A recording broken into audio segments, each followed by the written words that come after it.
Je ne pensais pas autant aimer Bougonia et franchement, je me suis pris une vraie grosse claque. Bonjour à tous, j'espère que vous allez bien. On se retrouve aujourd'hui dans une nouvelle vidéo, un petit peu du retard parce que le film est sorti il y a une semaine, mais c'est un film que je craignais quand même pas mal, que j'avais peur par Yorgos Lanthimos. On parle aujourd'hui de Bougonia. Et je vais être honnête dès le début, je pensais que ça allait très moyen, j'avais peur du synopsis, et en l'ayant vu, pas du tout.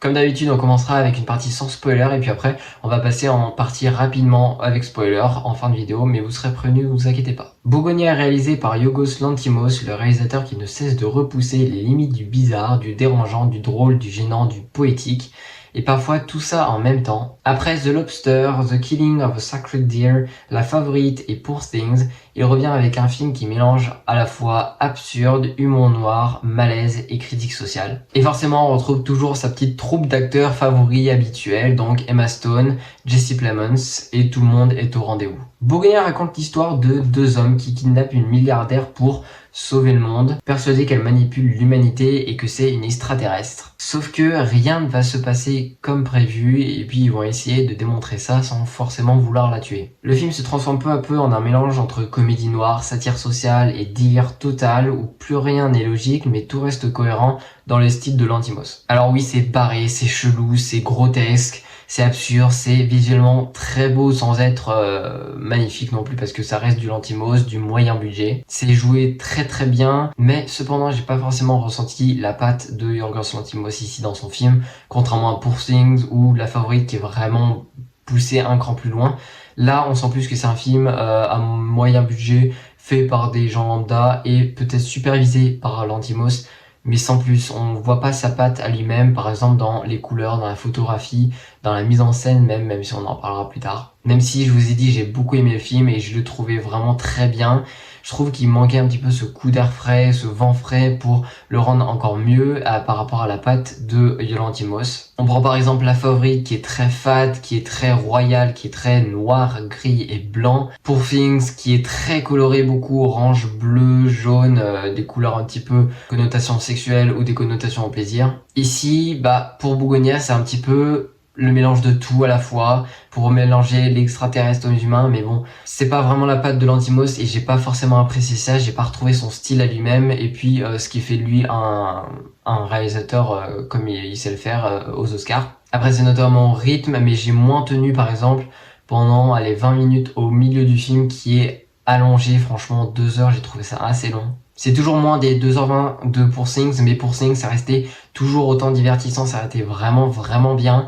Alors que là, 2 heures, on s'ennuie un petit peu, il y a un petit creux au milieu, mais c'est assez bien divertissant. Je pensais pas que 2 heures ça allait être comme ça. Il a réussi dans le scénario à mettre pas mal de rebondissements, de pas mal de moments qui font revenir le spectateur dans l'histoire. Ici, Lanthimos maîtrise vraiment bien son ton. On retrouve quand même son style, même si, je l'ai dit, on retrouve pas sa patte originelle. Chaque plan semble pensé pour mettre le spectateur dans une position inconfortable mais fascinante, par exemple avec des grands plans larges et étranges, des mouvements lents, des cadrages symétriques mais très chelous. Mais surtout, Lanthimos, ça reste quand même la photographie qui reste très sublime, très magnifique. Des couleurs un peu incontrôlées et instables, des lumières très naturelles et des décors froids et beaux, mais il n'y en a pas beaucoup de décors non plus. C'est un film au premier abord qui peut paraître très simple, mais au final qui est très compliqué par sa complexité et par une mise en scène que Yorgos Lanthimos y met quand même et il fait l'accent quand même dessus et c'est bien. Bon, Emma Stone, c'est Emma Stone, elle est géniale, elle est incroyable dans son rôle, rien à dire. Elle est magnétique, elle porte son personnage à 100%, ça se voit, elle prend du plaisir à faire le film et c'est énorme. Elle porte des scènes à elle seule et on voit que elle des fois. Quant à Jesse Plemons, il est très bon, même si dans certaines scènes j'ai eu un petit peu du mal. Mais c'est un de ses rôles les plus puissants qu'il a fait jusqu'ici, il était très fort dans ce film. Il y a des scènes très compliquées à jouer et à regarder, qui l'a très bien réussi et je suis très content. Si vous connaissez Lanthimos, vous avez bien le délire absurde, satire, malaise et humour très froid et même absent. Le film fait rire, mais c'est un rire nerveux, c'est pas un rire forcément de comédie. Ici, il va encore une fois critiquer la société, la paranoïa, la manipulation ou le pouvoir, le capitalisme encore. Surtout, il se moque de nous, les spectateurs, parce qu'on cherche du sens alors que tout est volontairement décalé. Puis enfin, le rythme, globalement, ça passe assez vite. Je me suis pas ennuyé, sauf, je vous ai dit, pendant 10-15 minutes au milieu du film, mais c'est pas grand chose. Et franchement, le rythme est très bien rythmé. Je m'attendais pas à ce qu'il y ait autant de rebondissements, ce qu'il y ait autant de choses qui se passent pendant 2 heures. Cependant, il y a toujours des défauts. Et là, il y a des clichés que j'ai trouvé vraiment ultra clichés. Et j'ai pas compris pourquoi il a fait ça. Juste peut-être parce qu'il avait pas d'autre idée. Mais par exemple, sans vouloir trop spoiler, mais le policier qui a mis avec le coupable, c'est mis dans 10 milliards de films, c'est toujours fait et refait, et on sait où ça va amener à la fin, on sait comment ça va amener et tout. Les personnages sont pas forcément super bien développés en plus, donc bon, le policier ça fait un peu too much ou quiche, fallait trouver une autre idée. Et puis surtout, quand on connaît Yorgos Lanthimos, on sait un petit peu ce que ce sera la fin, on sait un petit peu le dénouement final et le twist final entre guillemets, parce que bah on s'attend déjà à ça et on sait déjà ce qui va se passer. Et puis quand le twist final arrive, sans vouloir spoiler, on savait déjà. Bon, je vais passer en partie spoiler, mais au final, pour ceux qui vont nous quitter, je vous dis Bougonia c'est un très bon film, mais n'allez pas le voir avec trop d'attente non plus, parce que il est bien, mais sans plus. Mais je vous conseille quand même d'aller le voir, c'est beaucoup mieux que beaucoup de films en salle en ce moment, et puis ça reste quand même divertissant et très cool à voir. Et pour ceux qui vont nous quitter, n'hésitez pas à vous abonner, liker, partager et commenter dans cette vidéo votre avis. Moi, ça m'intéresse énormément. Et sur ce, on va passer en partie avec spoiler. Avec ses mal. Je sais qui vous êtes. Je sais ce que vous êtes. Bon, comme j'ai dit, dès qu'on connaît Lanthimos, on sait déjà que la fin, bah ça va être...